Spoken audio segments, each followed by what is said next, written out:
Welcome back to the PMR podcast. My name's Andrew. I'm an alcoholic and an addict, and this is episode 35. Really excited for our guest today.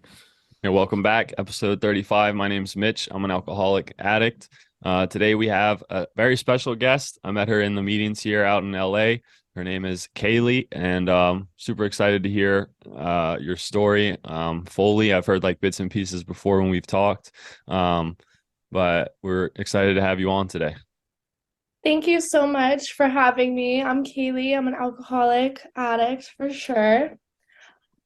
My Yeah. story, I always never know where to start because I always feel like when I start telling something, I'm like, oh my gosh, I forgot that. But for me, kind of how I grew up and stuff, I grew up in Philadelphia with my family. We lived in the suburbs, and from like such a young age, I always liked to bend the rules, whether it was in school, whether it was at home with my nanny, with my parents, whoever.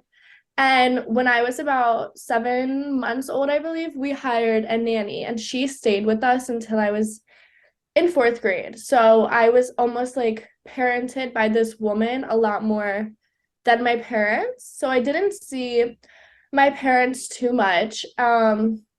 We went to private school, like the whole 9 yard suburban life, which I hated. Like I hated the country club. I hated tennis, paddle. Like I just wanted to dance. And like my parents were like, no, like you have to play sports or like do clubs. And they kind of let me try everything because I got diagnosed with ADHD when I was about 5 years old. And I first started my very first ever stimulant prescription, which was Ritalin at 5 years old. So I was in first grade.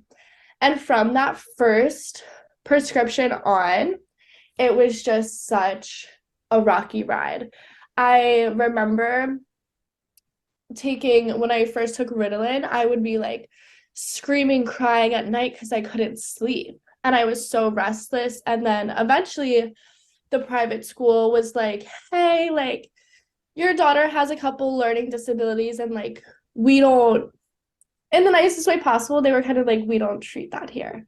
So I switched to public school, and immediately I was an outlier. I grew up wearing a uniform, going to church at school, like super, super different.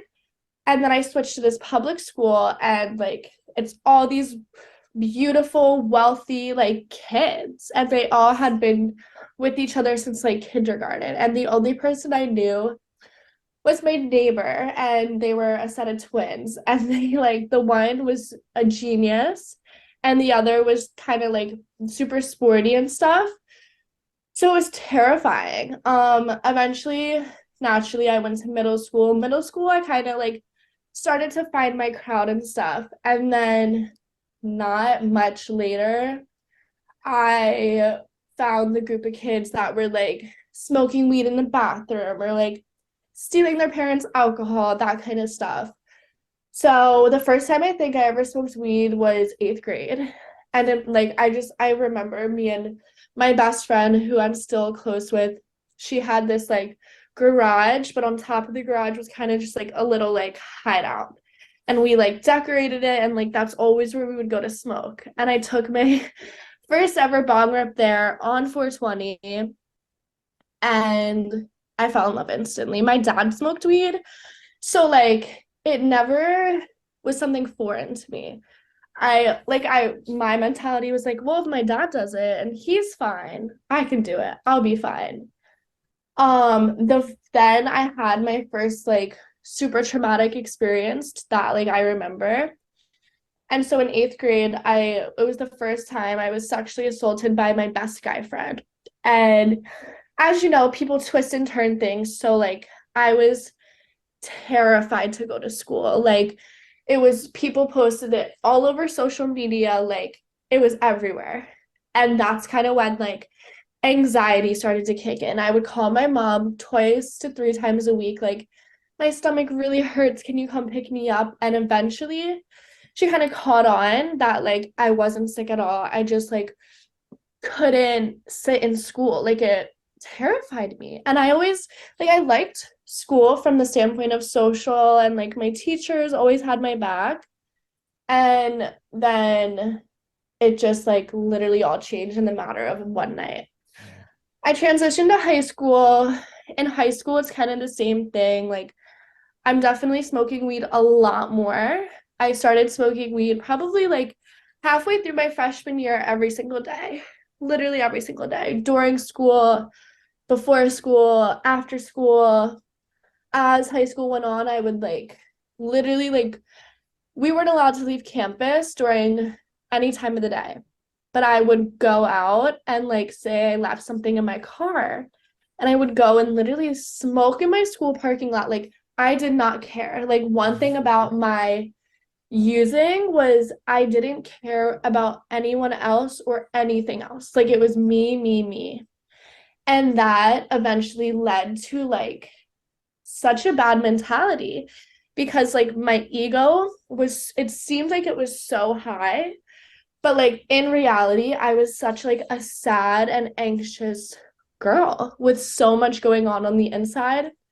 My parents always fought 24/7, and I started, while that was happening, I started dating this guy. And I always say, like, I hate describing it like this, but the best way to describe it is like your typical high school movie. The underclassman is dating the older high school quarterback, like, gets all these friends, gets all these crazy social experiences.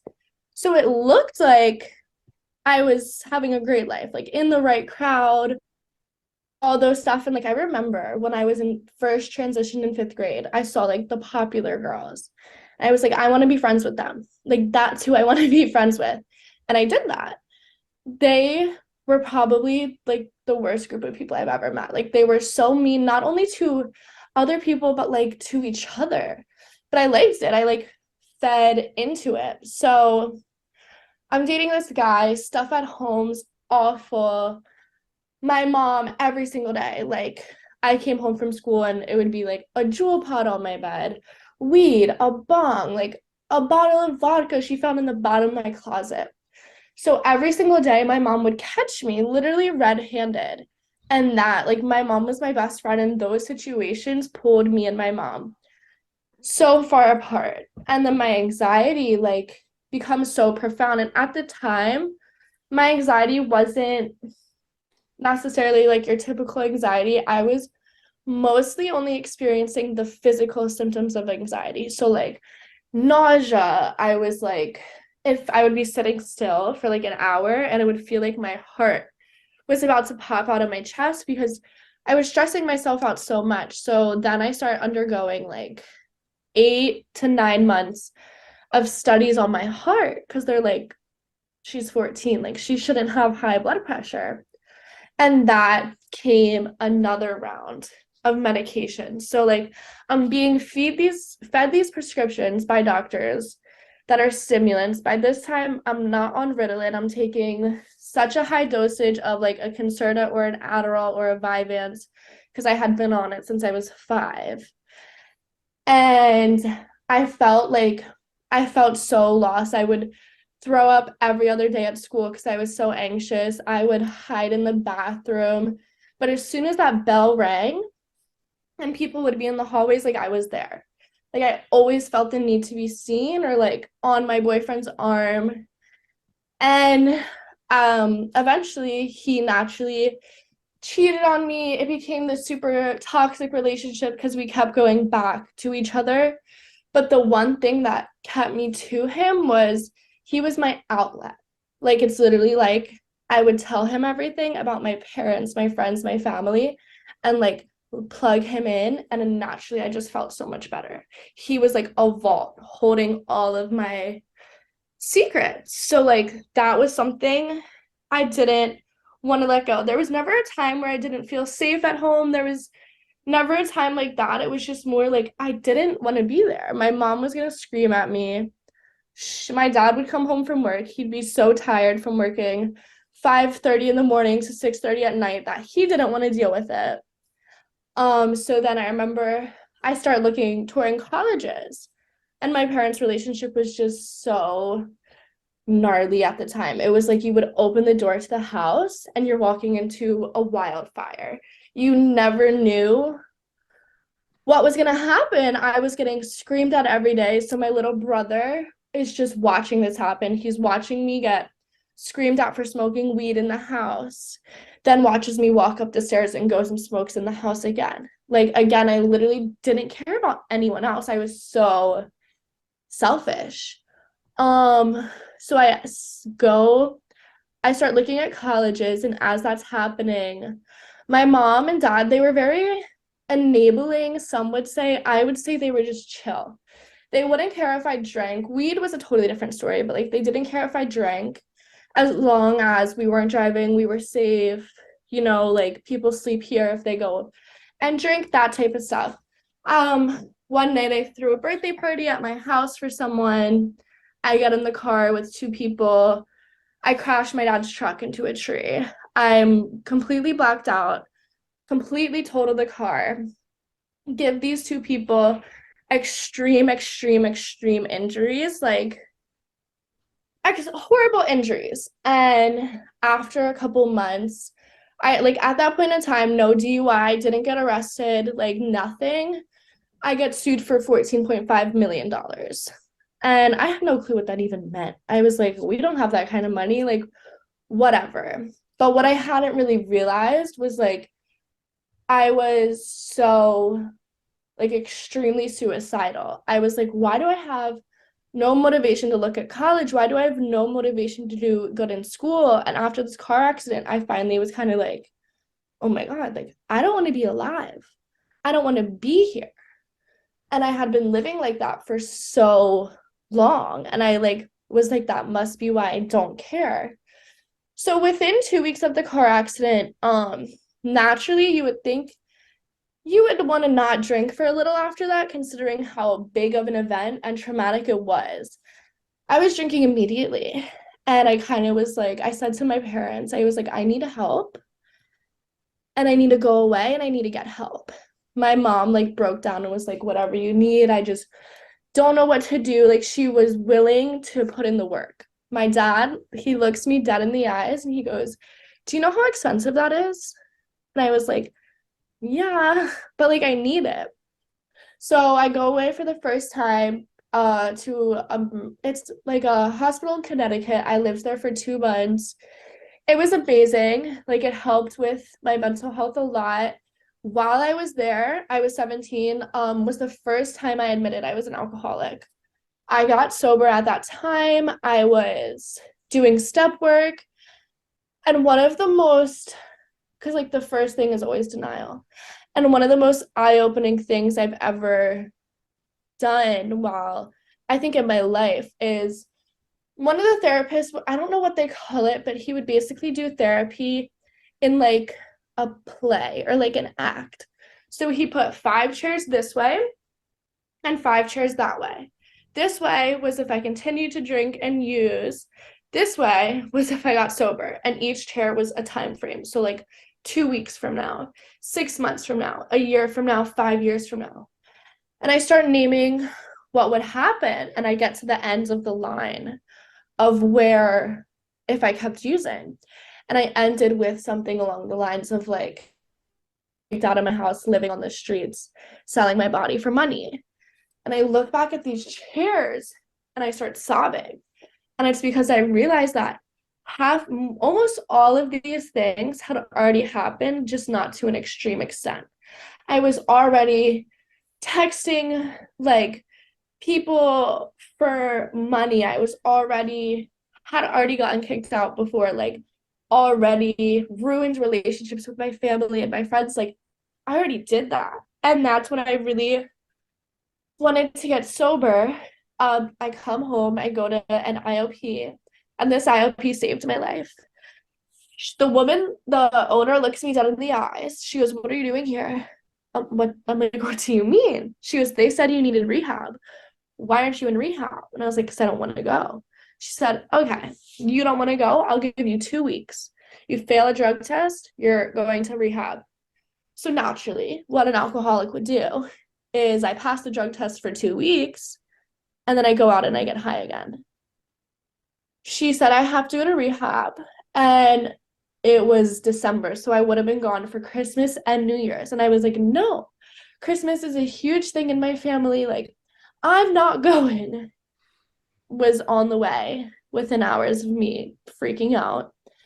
Um, I was in rehab for a month, just it was a typical rehab experience, like nothing too crazy, nothing too eye-opening, but one thing that like I always found myself in was no matter where I went and when, the recommendation was always to go to another residential, and I would always go home. Just go straight home.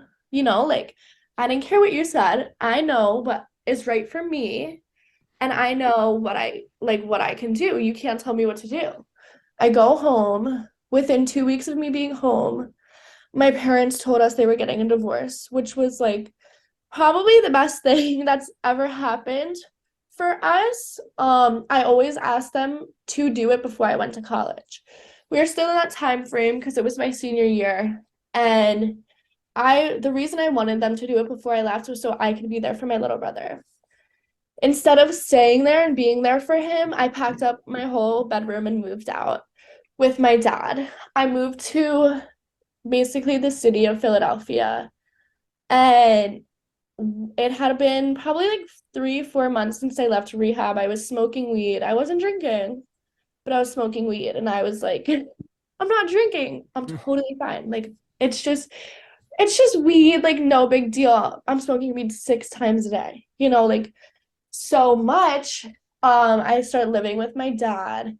My mom was so mad. And I know now, looking back, she wasn't mad. She was scared. She was so scared because I had told her a few months ago I wanted to die. I had told her that I tried. I had told her that I was snorting lines of Adderall of the prescriptions I made her get me in my bedroom, my childhood bedroom. And so she was just terrified. But she's the kind of person, when she's scared or sad, she shows it with anger. And so she was like, okay, you want to move out? Here's your phone bill. Here's your phone. Figure it out. You want to be a big girl? Figure it out. And I was like, okay, like I can do this. I'm not working a job. I'm failing out of school.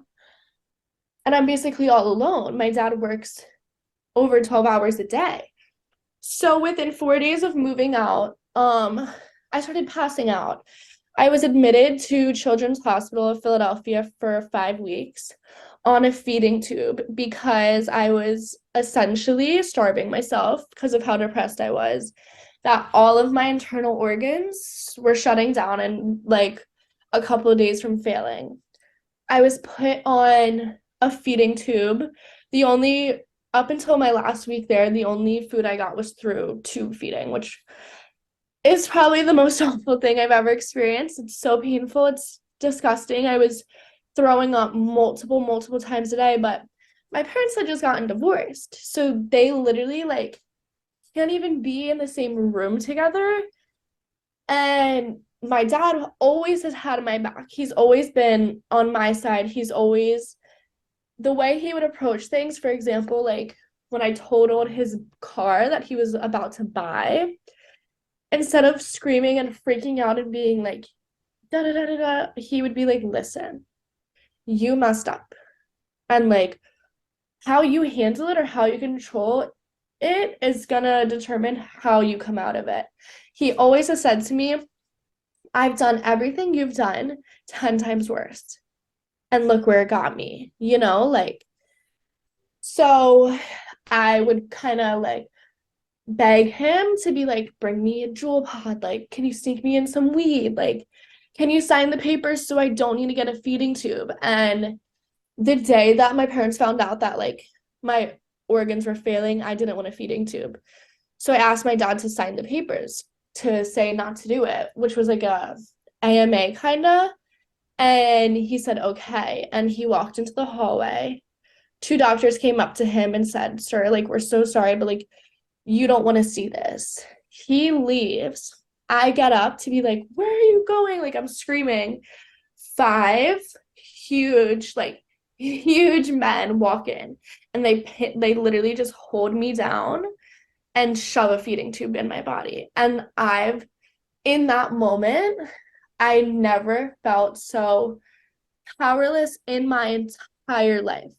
There was not one thing I could do to get out of that situation. And like, instead of just accepting the help, instead of just literally letting people who are trying to help me, my ego just kicked back in. And I was like, you don't need this. Like, this is your guys' problem. You guys are crazy. Like, you. When I'm the one sitting there being awful, like, I'm being so mean to these people who are trying to help me. Get out of the hospital. I went to eating disorder treatment for like 3 days, and then they discharged me.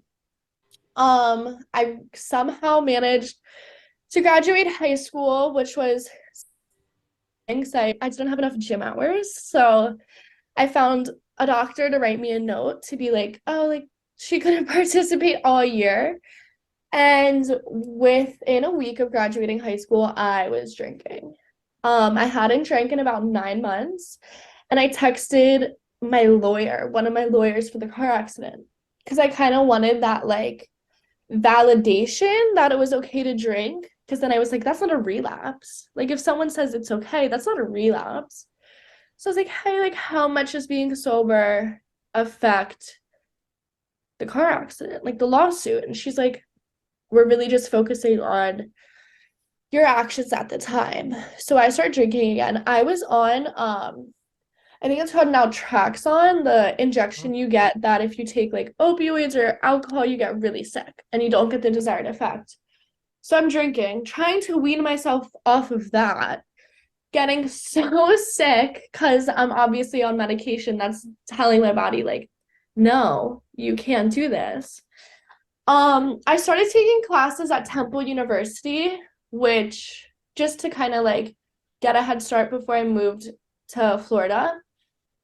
And I'm drinking all the time, smoking every single day within that time frame.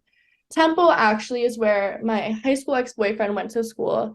So that created a whole nother like drama. And I magically found cocaine in the middle of all of this, which I was like, finally, like something new, something fun. I would do the craziest things. My boyfriend, and like it's there's some things that you do that like are so like that you're so ashamed of. And like this, what I'm about to say is one of those things.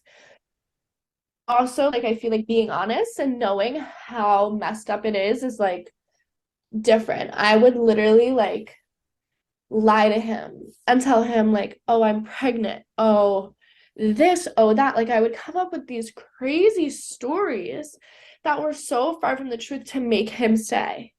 And like he didn't like drinking with me because the past 9 months he's been around me while I'm sober, and now I'm doing cocaine. He's in a fraternity, so there's no problem getting anything at any time. Eventually I moved to where I was always going to college, which is University of Tampa. And like one thing that really changed for me at Tampa was my mental health. My mental health was it was way better than it had been in a really, really long time. And so as soon as I think something's getting better, life just likes to throw us something else. I'm getting these like crazy, like weird stomach aches. Come to find out that from being on a feeding tube for so long, I have something called gastric paresis, which technically means like your stomach is paralyzing itself over time, and you don't you basically take like a really long time to digest and process food. So I'm throwing up like all the time because my food's just not digesting. And so that happens. And like now, thank God, it's super easy and like managed. But at the time, like I was so weak. I wasn't eating anything. Because I mean, like everyone wears a bathing suit every day here. Like you feel so pressured to act or look a certain way. And then for the first time in my life, like I found the nicest group of girls I've ever met in my life, the truest and realest friends within like a month, maybe, of knowing me. these girls sit me down and give me my first like real intervention. They're like, listen, like we love you, but you need to stop drinking because you run away from us at the bar, you do crazy things, you yell at us, you scream at us, like you're not a nice person when you drink. And again, my ego, I'm like, okay, whatever. I call my mom. I'm like, they're so mean. Like, da da da da da. She's like, no, like, they're good friends. They're looking out for you. I'm like, I'm going to go find new friends. Like, whatever. So, and I find new friends. I'm still friends with these girls, but definitely like not as close. College comes to an end. I made the decision to stay and do some summer courses and like I thought the year ended on pretty good terms. It was just like, and I remember I would be like, okay, okay, like I'm gonna stop drinking. And we'd go out and I'd order like a ginger ale or a water. The moment they turn their back, the moment they go to the bathroom, I'm at the bar ordering a shot behind their back, you know, while looking them in the eyes and saying, like, just me and my ginger ale, like posting on my private stories, like sober, like playing this act that was just like not true. Like a big thing with my using was lying, like and manipulation. That's all I did. Um, I stay at school. I do like I think it was like a little less than a month of a class because it ended. I'm pretty sure I failed that class. I failed a lot of classes because I just didn't care. And then on my birthday, I go out with my neighbors, and it's the kind of thing where like you're friendly with them, they're your neighbors, you know, like, can I borrow some olive oil? Can you roll me a joint? I'll give you $10, like stuff like that.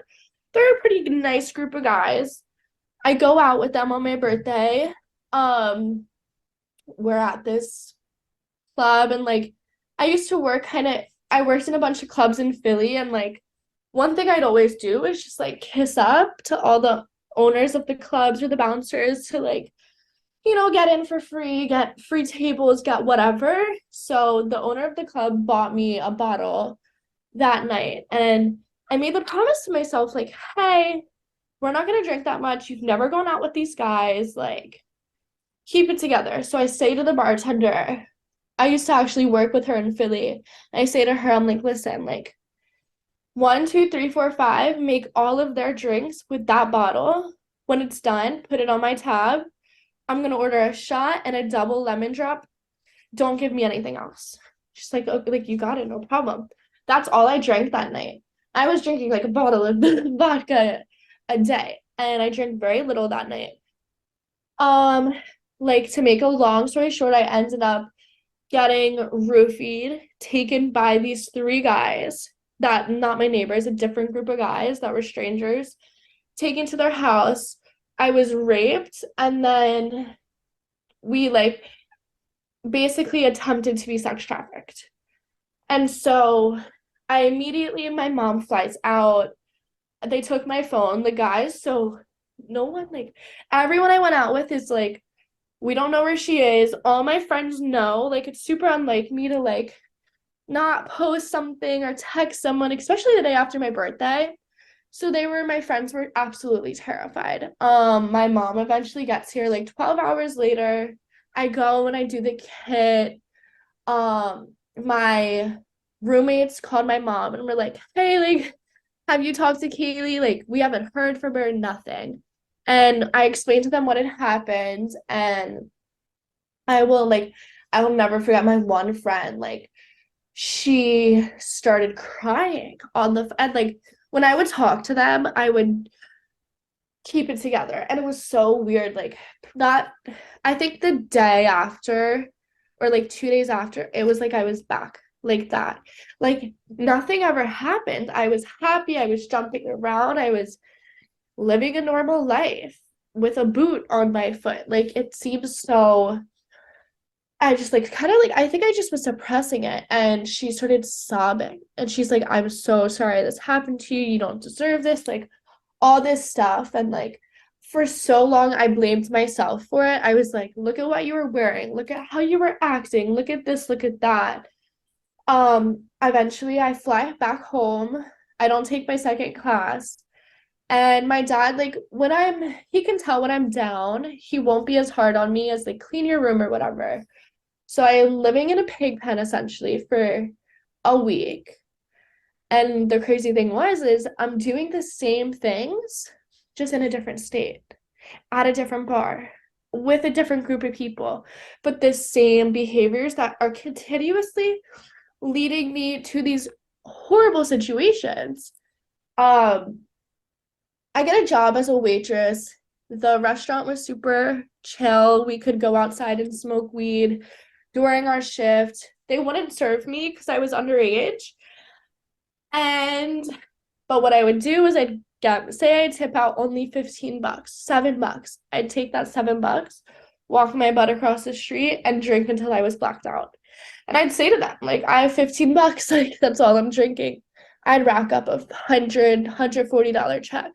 And I went to this bar so much, so many times a day that they didn't even care. They were like, okay, whatever you say, like you give us enough money, like you're good. Eventually I get arrested for the first time. And I always used to say, I'd say like well, I haven't gotten arrested yet. Like it's not that bad. Like I haven't gone to jail. We're fine. I get arrested for underage drinking and public intoxication, once again doing crazy stuff, like walking down the middle on the yellow lines of this like super, super suburban neighborhood barefoot. And every time a car would come, I'd go like this with a hoodie. So I'd cover my face. So someone obviously called for a suspicious person. I get arrested. They put me in the jail cell. I go and I lay down in the bed. I put the blanket on me. I close my eyes. And then I'm like, wait, you're in jail. Like this is real. You're in jail. I'm pressing the button to talk to the guy. He's like, this is not like the movies. Like, you don't get a phone call, you don't get anything. You go to bed, you wake up sober, you go home. Go to bed. So I think of everything. They won't let me leave. And then finally, I'm like, okay, I'm gonna kill myself if you keep me here. He goes, really? You feel that way? I'm like, yeah. He goes, okay. He opens the cell. I'm like, oh, thank God I get to go home. I go to put my hands like behind my back for him to uncuff me. He goes, uh-uh. He makes me put them in front of me, wraps a leather belt around me, and handcuffs me in the front. I get into the police car. We're driving to the hospital, and I look. I'm sitting in the middle, and I look, and there's the computer screen, and it's just my face and my name. And like in that moment, I was like, this is really bad. This is not cute. This is not fun. This is not funny. This is bad. Call my mom. She goes, call your dad. You're an idiot. Call my dad. My dad, yes, he's super chill. Yes, I love him. He used to be a naval police officer in the military. So he is still pretty hard to a certain extent. He goes, you're an idiot. Hangs up the phone. I'm like, great. Now no one's going to come and help me. I can't sign myself out because I just got 5150'd. And my dad walks in. He goes, I'm going to tell you what's going to happen and then I'm going to leave. He walks in. He goes, you're an idiot. You just got yourself 5150'd, which I didn't know what that meant at the time. He goes, you will be staying here against your will, no matter what you say, no matter what I say, no matter what your therapist says. You will be staying here for how long they tell you to. And then you can think about why you messed up. So I go, they transfer me to, I had been to treatment, I think 6 times, 5 times residential at this time that I was like, this is the worst place I'd ever been to. It was all people who were like having walkers, like super, super old people. And it's the same thing. The whole like, I'm gonna stop drinking, like I'm totally fine, making up a lie. I said my roommate from residential killed herself last week, and that's why I was acting out. That wasn't true. And I'm not gonna drink. I'm fine. Like, I don't need rehab. They're obviously like, you need rehab. I'm like, no, like, we're good. Thanks, though. I get released. That day I'm smoking weed. Um, my mom isn't talking to me. My mom said she won't talk to me till I get clean. My dad's just like kind of there. Me and my brother's relationship is so far gone. The people I care about most don't want to talk to me. They don't want to be near me. They don't, nothing. Um, And then I start like really, really, really, really blacking out. Take my dad's car, crash it again. My best friend who had been with me through all of this, like literally wrote me letters in treatment. She's been my best friend since freshman year. Calls me. She's like, "Hey." I'm like, "What?" She's like, "I love you, but I can't sit here and watch you kill yourself. I cannot be in your life right now." And that was my second moment of like, oh crap, this is real bad. I think 2 days go by and I call her sobbing. I'm like, I need to go to rehab. I need to get clean. I don't want to live this life. I don't want to die a junkie. Like, I need to get clean. I do all the research by myself. I find a treatment center in Ventura County in California. I went to Newport Academy. My mom obviously really helped me with getting in because I mean, she knew I needed to get clean. My dad kicked me out that I was leaving on Sunday. He kicked me out that Friday because I crashed his car. And I book a plane ticket to Tampa, get to my apartment in Tampa, pack up my whole apartment, throw it in a storage unit, and then get on a one-way flight to Los Angeles. And I said to myself in the car, going to this treatment center, because I was so over everything. I was so over this cycle. It had been only 2 years, and I'm on my way to my seventh treatment center, like over it. And I say, if this doesn't work, we're done. I'm gonna kill myself. It's over. We're done. There's nothing else I can do to save myself. And I get to this place and it's completely different than anywhere I've ever been. Obviously, like it was gorgeous, it was super fancy, which I did not need, but I enjoyed it just because of my personality, I think, and like the things I like.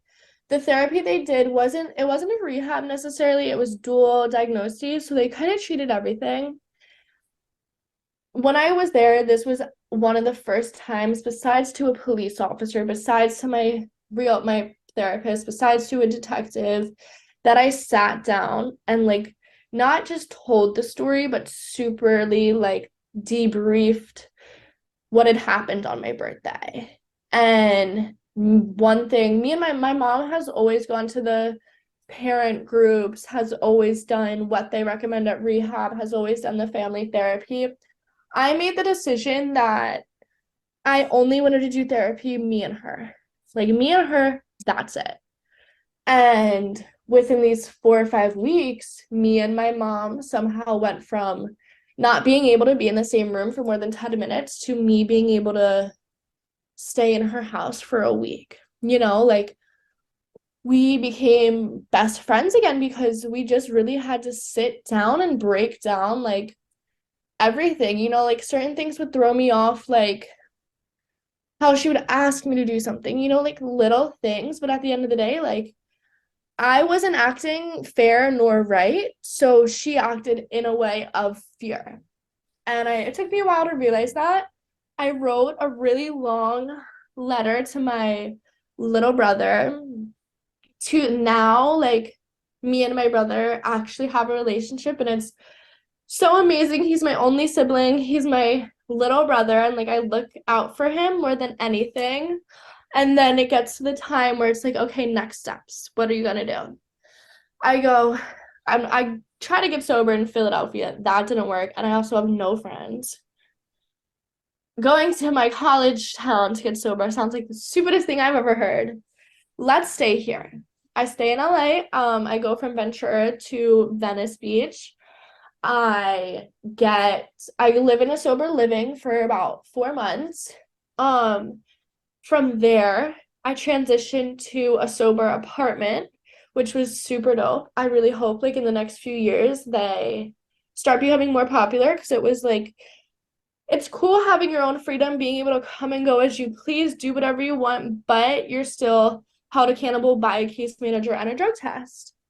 Eventually, me and my family and my like team felt ready to transition. I now live alone in my own apartment in Los Angeles, which is like unbelievable considering my whole family lives on the other side of the world and I'm 19. Like I'm so young and it's just so cool to be doing all this by myself. I have like the coolest jobs now, like almost like my dream jobs. I work at a clothing store. I work as a personal stylist and assistant. And then once since like recently I've been modeling for like brands I would like literally dream about. And I'm in school, which is like what I was thinking about on the plane ride yesterday was like doing things sober, like flying. I flew all the time, not sober. Doing things like school, sober. I smoked weed from 14 till 19 in school, during school, before school, after school. You know, if I need to do homework, I need to take a bong rip first. Family dinners, like Easter a few weeks ago, I was looking at my cousin and she was like, literally, this time last year, we were sitting here watching you pregame for Easter dinner. Pre-gaming for Easter dinner, like, really? And it's just been so crazy. And like, I definitely am not the kind of person that with sobriety, it's like, I'm sober now, I have all these cool things, sunshines, rainbows. Like, no, I still have things thrown at me. I still have to deal with like the as of I think a month ago, my lawsuit for my car accident had just ended. It was a 3.5 year lawsuit. The case for what happened on my birthday is still open. Like my parents are still don't have a good relationship. My grandma's dying. Like these things happen, but I can handle them better because I'm sober.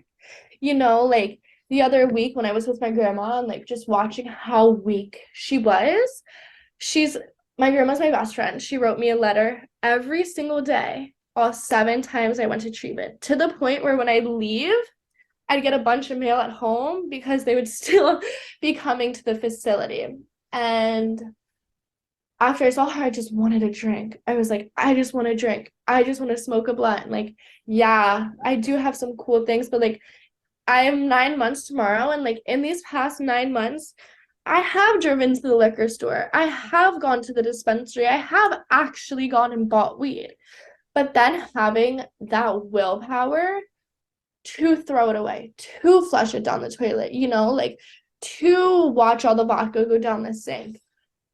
It's just so cool because I never would have been able to do it. My mom would like have a glass of wine at night and like dump the rest out in the sink, and I'd be like, you're not gonna finish that? Like that's such a waste. And it's super cool to have a clear mind. And there's definitely like school is so hard for me to do sober. Like that's definitely been a big challenge. Living alone, there's times where it's really hard just because I hate being alone. Like as Mitch probably knows, like I can't stand silence or being alone. Like if you leave me silent for 5 seconds, I'll be talking about literally whatever. So that's super hard, but like the benefits that have come out of it are just so insane. And like realizing what I can do and also realizing what I can't do. You know, like when I first got sober, I used to go to a meeting every single day, super into my step work, and like right now I'm not doing the same things. I probably go to 2 meetings a week. I'm like dragging my feet with my step work, and I'm always like, oh, I'm super busy with school, I'm super busy with work. But obviously I can always make time for it, and I just don't. So there's definitely still struggles. But yeah, that's mostly my story. One thing that is like cool right now is that the last time I saw my college friends was, you know, active addiction. I was going crazy. I was 37 pounds skinnier, which is so hard to even imagine. Like I was sick, and I flew out here yesterday to see them, and like literally just starting right where we left off. Them being able to hold me accountable to like, if you drink, you're at that hotel across the street. Like, we're not putting up with it because I have lost a lot of friends getting sober. My best friend, who I've been friends with since I was 14, we're not friends anymore. And it happened, you know, having a relationship that was solely based off of using is hard to keep when you get sober. And now with these girls, do they use, do they drink, do they smoke? Of course. But they're not like me. They can go a few days without doing it. They can go a weekend without going out, you know? So it's so cool to like be able to be here and then speaking on a podcast about sobriety while I'm literally sitting like in the same room I sat in last year, high out of my mind and having no urge. Because one thing, and I'll like end with this, is one thing that really keeps me sober is weighing out. You know, like I always think back to that chair exercise. I'm like, okay, I'm sober. I have a blunt in my hand. What happens if you smoke this? You're going to get high. You're going to then think you can do it again. You're going to eat a bunch of food, which is not going to make you feel good. It's going to make your stomach hurt. You're going to probably do something embarrassing. You're going to get paranoid. And then all of these people you've surrounded yourself with who are sober have zero right to want to still be your friends. They have every right to want to like take a step back from you. And for me right now, I know that if I were to go out, I'd lose my house. I'd lose the people who are paying for my living. I'd lose, you know, I have a driver's license for the first time in almost 3 years. Like I would lose that again, probably. Like I always just think about what I have now. And if this one sip or if this one hit is really worth losing all of that.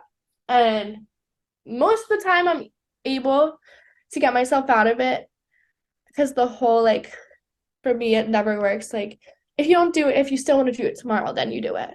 No, if I want to do it, I'm gonna do it, you know. And there's times where it's so hard to figure that out, but thinking of what you have now, even if it's a bad time, is just such a powerful thing to be proud of for yourself. So yeah, that's my story. Thank you for sharing your story with us. It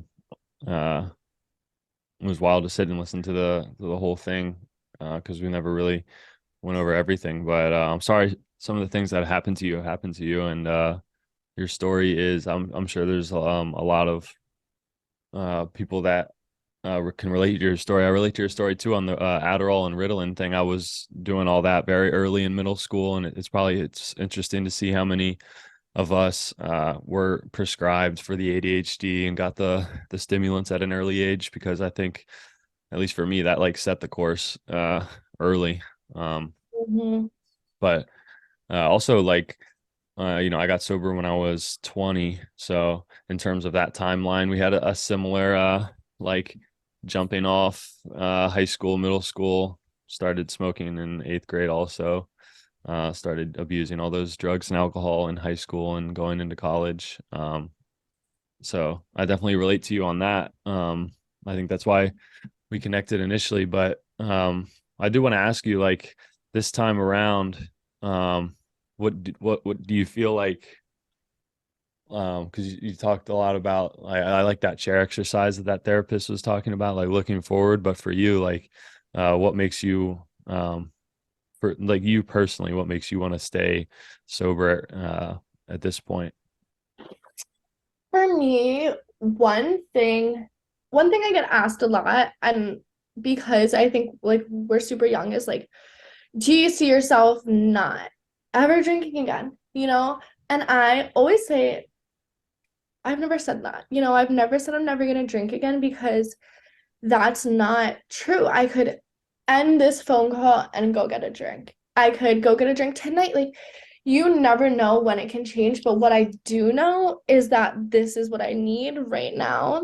And I think one thing that made this time different was this was really the first time I was like, I need this. I'm going to find the place. I'm going to do this. I'm going to do the research and I'm going to listen to the next steps. Like, those were the two big changes. Doing it myself, because I really think that, like, if someone's telling you to get sober, if someone's saying you need to do this, I don't know about you, but I'm not going to do it. I'm going to be like, yo, whatever. And I also think that I took the next steps. I took that professional recommendation of a sober living. You know, was it my idea? Sure. Was it their discharge recommendation? 100%. So I think it is important to kind of listen to yourself, but also you're not always right. I've had times where I'm like, I'm going to rehab in 2 days, so I need to drink, drink, drink, drink, drink. That's not, no, you don't, because then you're showing up to rehab and you have to now detox such an insane amount. So yeah, I think that's mostly what changed for me. Yeah, I think a lot of my my decisions, a lot of self-will decisions and stuff like that got me to where I'm at now, and still getting, my way. It's kind of like relieving ourselves of the our decision making, and getting away from that because we didn't do too well. What do you think, Andrew? Yeah, I mean, I'm kind of sitting here like baffled a little bit just listening to your story. I mean, you've been through a lot of shit, and you're only 19, right? So, um, hearing that and then seeing where you are now, I mean, it's amazing. I can't imagine the person who's 37 pounds skinnier and is getting force fed a feeding tube, and Mm. that's really really really scary. So, a couple things came up for me that I could definitely identify with. Obviously, like drugs of choice. Actually, I mean, Mitch and I have talked about this before. I was not a drinker. I'm a I was an opiate addict. So hearing like that perspective is always interesting. I mean, I'm an AA person, so I go and I'm surrounded by people whose drugs of choice really was drinking, but just like I don't know, it's interesting to hear that. Obviously, having that not been my drug of choice, and you know, um, a lot of things I could identify with, like the therapists and the diagnoses from an early age. I wasn't on the Ritalin. I wasn't on Adderall. I was the other way. So I was OCD diagnosed. So I was on the Ativan and the Xanax really really young. That's what they gave me. And we saw what happened with all that. So I know what that's like. Getting the orange bottles when we're young. That's a disaster usually, or as at least it was for me. And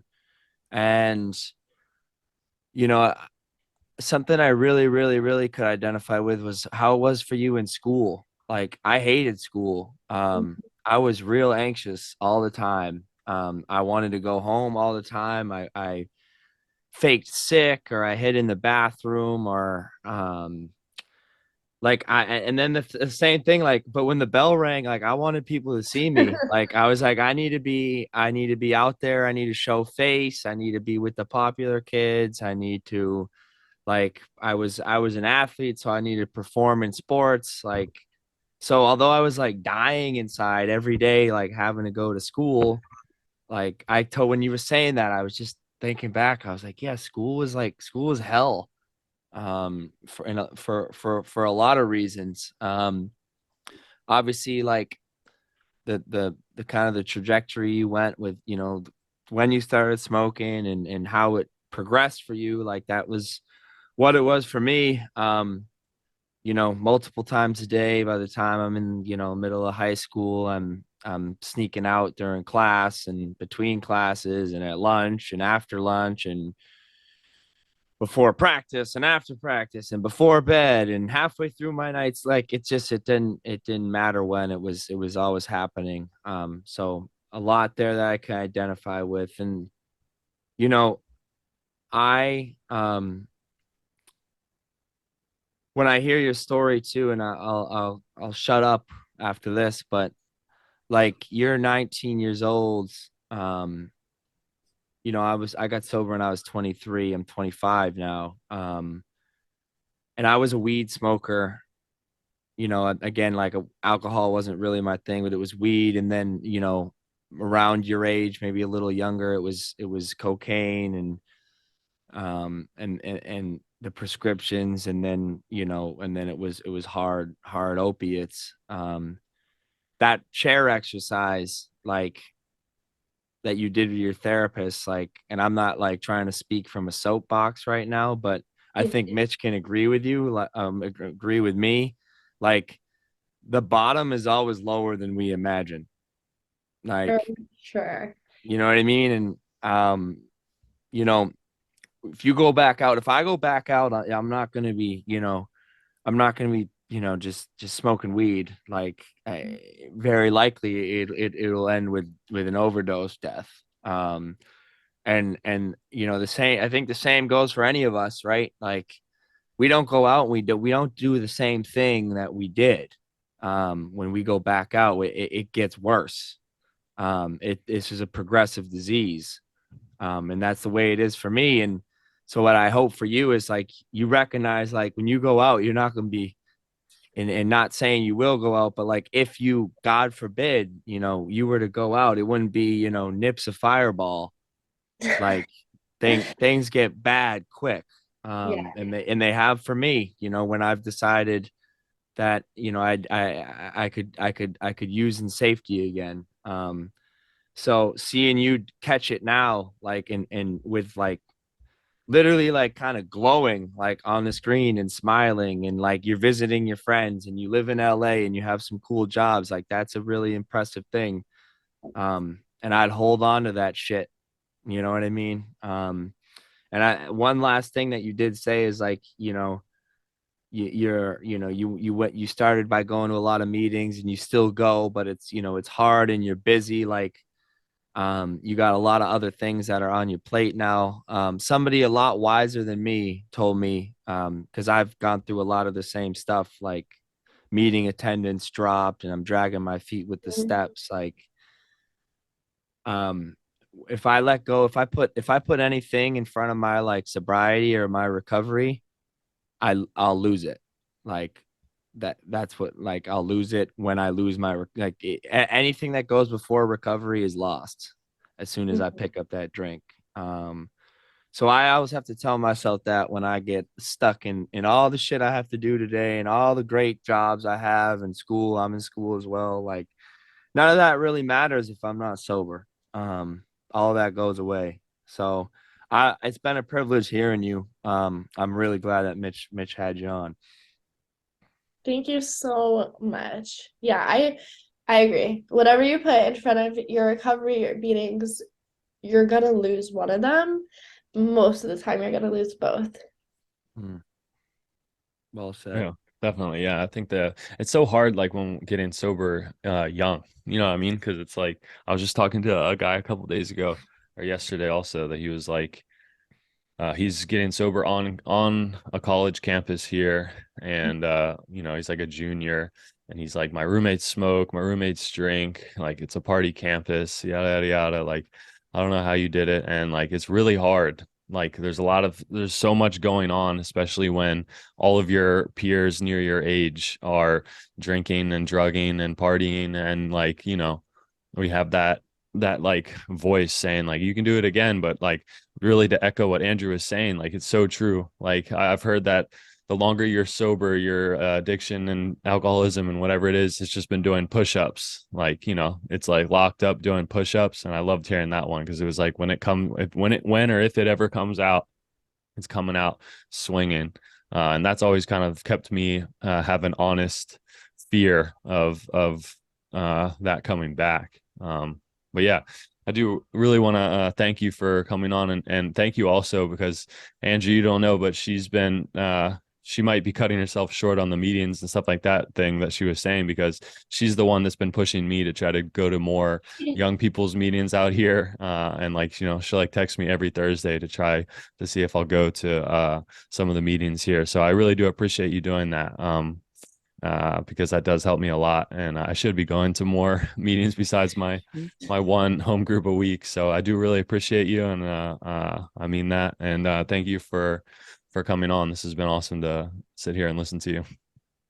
Thank you so much for having me. It's been amazing, and I love hearing your guys' feedback. I think that's like sometimes I wish in meetings like people could give, like, I don't want to say, I guess, crosstalk maybe a little because I think it's cool. But one thing I wanted to touch on real quick was about getting sober in a college campus or around people who still use. Like where I am right now today, being in Tampa in the same building I lived in, I was not able to do this 9 months ago. Like it takes everyone such a different amount of time, and that's totally okay. Like everyone is so different. If I hadn't gone out, like let's say to a bar, to a club with my friends in LA, and I always have a sober person with me, because that just makes me feel better, like I wouldn't have been able to get here. So like anyone who watches it, don't think that that is something you feel obligated to do, because it's so hard and you have to know when you're ready. And I still like I made sure I had a couple phone numbers of people who live here who are sober, just in case I need to hit a meeting. I've already checked meetings that are close to me in case I feel like, okay, this is too much. I need to take a step back. So yeah, I think that's cool that you kind of brought up getting sober in a college campus, because it's hard. Yeah.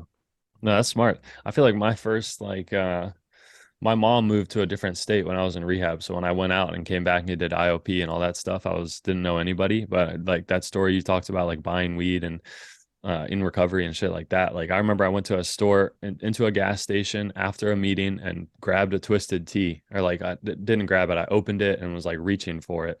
And I was like, those experiences happen in early recovery. Like it's kind of fucking wild and it spins you out, but it's like, well, it's not, it doesn't mean that you're fucked, you can call your sponsor and call someone, get help. But that's good that you have people set up around you. I know you have a big support system here, and it sounds like you do there too. So it's good. Yeah. That's good. Yeah. Thank you all for listening. This has been episode 35 with Kailey. Yeah, again, thank you so much. Thank you, Andrew. And we will keep coming back. Yeah, thanks, Kailey. This has been awesome. I'll keep coming back, and again, I'm just blown away by our story. So keep holding Mitch accountable, will you? I will. Thank you so much, guys. This has been amazing.